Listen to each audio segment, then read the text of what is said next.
9 నెలలకి 3 కేజీల నుంచి 4 కేజీలు వస్తుందని నా అంచనా.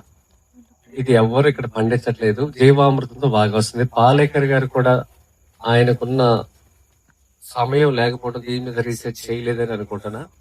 మన డెల్టాలో పొలం గట్ల మీద పెట్టుకుంటే వరి చేను కన్నా డబ్బులు దీంట్లో ఎక్కువ వస్తుంది. కానీ ఇన్వెస్ట్మెంట్ ఏంటంటే 750 రూపాయలు సిమెంట్ పైప్ అవుతుంది. ఇది 4 కేజీలు ఖచ్చితంగా వస్తుంది. ఒక దాంట్లో 4 కేజీలు అంటే కేజీ 250 రూపాయలు ఉంది. 200 రూపాయలు పెట్టుకోండి. ఎందుకంటే ఎస్కే బాబు 250 అమ్ముతున్నాడు, చెప్తున్నాడు ఇస్తామని. 200 అనుకోండి. 200 అన్న 800 రూపీస్. 750 రూపీస్ మనకి మెటీరియల్ కాస్ట్ అవుతుంది సిమెంట్. దానికి వెళ్తాయి.